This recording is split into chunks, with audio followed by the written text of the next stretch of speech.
Nah, seperti ini ya Bapak Ibu semua, di pra pandemi kita masih pakai K13 ya, kurikulum 2013.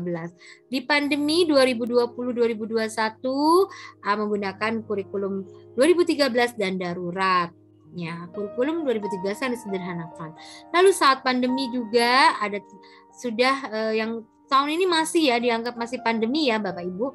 Kurikulum 2013, kurikulum darurat dan kurikulum prototipe ya di sekolah penggerak dan SMK unggulan. Nah, ini ya. Kemudian pemulihan. Nah, Bapak Ibu di 2022 nih kita masuk ke masa ini ya. 2022-2024 kurikulumnya kurikulum 2013 masih boleh menggunakan kurikulum 2013, kurikulum darurat dan kurikulum prototipe sebagai opsi loh. Opsi berarti pilihan bagi semua satuan pendidikan. Ya, jadi belum diwajibkan nih. Tapi tidak ada salahnya kita pelajari dari sekarang. Kalau ternyata itu mudah dan itu membuat pembelajaran menjadi lebih menarik, efektif, kenapa tidak kita gunakan ya. 2024 kurikulum prototipe akan dievaluasi. Nah, di sini akan ditentukan kebijakan kurikulum nasional berdasarkan evaluasi terhadap kurikulum pada masa pemulihan pembelajaran. Jadi seperti itu ya. Jadi jangan ketakutan dulu ya Bapak Ibu. Bukan berarti tahun 2022 ini harus dirubah semua kurikulumnya, tidak. Ya, di sini saya juga ingin menyampaikan bahwa kita belajar dulu yuk Bapak Ibu guru.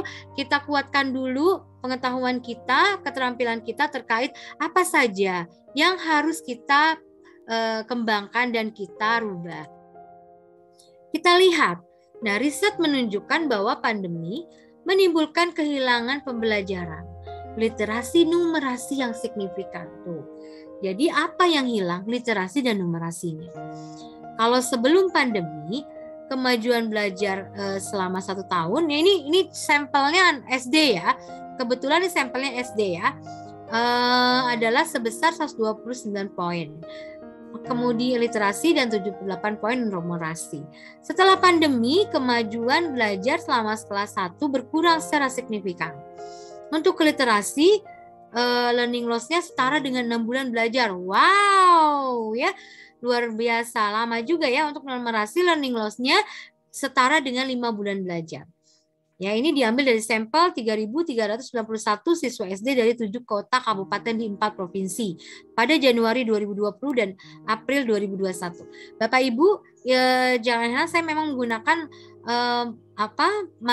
menggunakan materi yang memang di-share oleh kementerian ya, dengan pendidikan supaya lebih jelas untuk pengetahuan kita.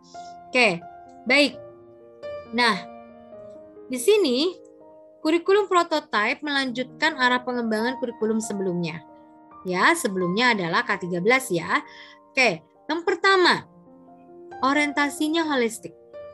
Kurikulum dirancang untuk mengembangkan murid secara holistik menyeluruh, mencakup kecakapan akademis dan non-akademis, kompetensi kognitif, sosial, emosional, dan spiritual. Oke, kedua, berbasis kompetensi, bukan konten. Jadi kurikulumnya dirancang berdasarkan kompetensi yang ingin dikembangkan, bukan berdasarkan konten atau materi tertentu. Oke ya. Kemudian 3, kontekstualisasi dan personalisasi. Kurikulum dirancang sesuai konteks budaya, misi sekolah, lingkungan lokal, dan kebutuhan murid.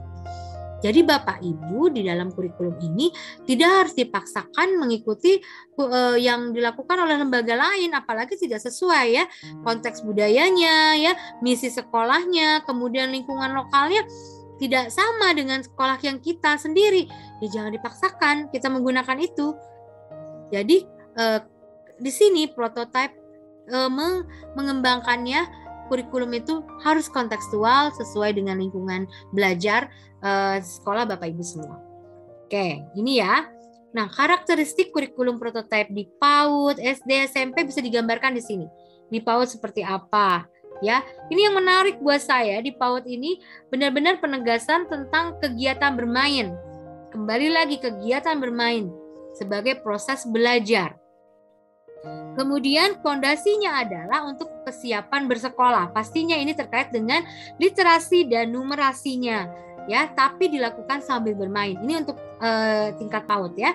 Dan pembelajaran proyek itu untuk penguatan profil pelajar Pancasila dilakukan melalui kegiatan perayaan hari besar dan perayaan tradisi lokal. Berarti kalau saya nih membuatnya ada 2 kegiatan proyek dan selama 1 tahun ajaran. Jadi 1 semester ada 1 kegiatan proyek. Ya, ini yang saya lakukan di sekolah saya. Oke, kemudian di SD. Di SD ini nanti Bapak Ibu bisa baca sendiri ya, bagaimana pemahamannya holistik, memahami lingkungan sekitarnya. Jadi mata pelajaran IPA dan EPS digabung ya sebagai mata pelajaran IPAS namanya. Kemudian integrasi computational thinking ya dalam mata pelajaran bahasa Indonesia, matematika, dan IPAS. Bahasa Inggris sebagai mata pelajaran pilihan. Nah, proyeknya ada lagi nih. Saya mau fokus di proyeknya aja ya. Proyeknya sama, masih 2 kali dalam 1 tahun ajaran. Ya, 2 kali dalam 1 tahun ajaran. Lalu di SMP juga. Kalau di SMP yang tadinya informatika tidak ada, jadi menjadi mata pelajaran wajib. Nah, di SMP begitu ya. Di K13 tidak ada informatika, TIK itu. Kemudian di kurikulum prototype wajib, menjadi pelajaran yang wajib. Ya, dan gurunya tidak harus berlatar belakang pendidikan informatika. Dan proyek, sekali lagi proyek menjadi salah satu yang penting. Ya, harus ada pembelajaran berbasis proyek. Itu 3 kali minimal 3 kali dalam 1 tahun ajaran. Oke, kemudian di SMA ya, ini lebih fleksibel untuk disesuaikan dengan minat siswa. Ya. Nah, ini menariknya di sini di kelas 10 pelajar menyiapkan ini untuk menentukan pilihan mata pelajaran di kelas 11. Jadi mata pelajaran yang dipelajari serupa dengan yang di SMP. Dan kelas 11-12 mengikuti pelajaran dari kelompok mapel wajib dan memilih mata pelajaran dari kelompok MIPA, IPS, bahasa. Jadi keterampilan vokasi sesuai minat, bakat, dan aspirasinya. Ini kalau di kelas di SMA. Dan tetap ada proyek juga. Proyeknya minimal 3 kali dalam 1 tahun ajaran dan pelajar menulis esai ilmiah sebagai syarat kelulusan. Keren sekali. Bagus sekali menyiapkan siswa SMA. Nanti kalau ketemu di kuliah ada skripsi nggak kaget lagi karena sudah biasa menulis esai ilmiah dia ya. Oke, baik. Kemudian di SMK terkait dengan dunia kerja, di sini pastinya banyak sekali prakteknya, banyak sekali kegiatan proyeknya. Makanya di sini PKL menjadi mata pelajaran wajib minimal 6 bulan.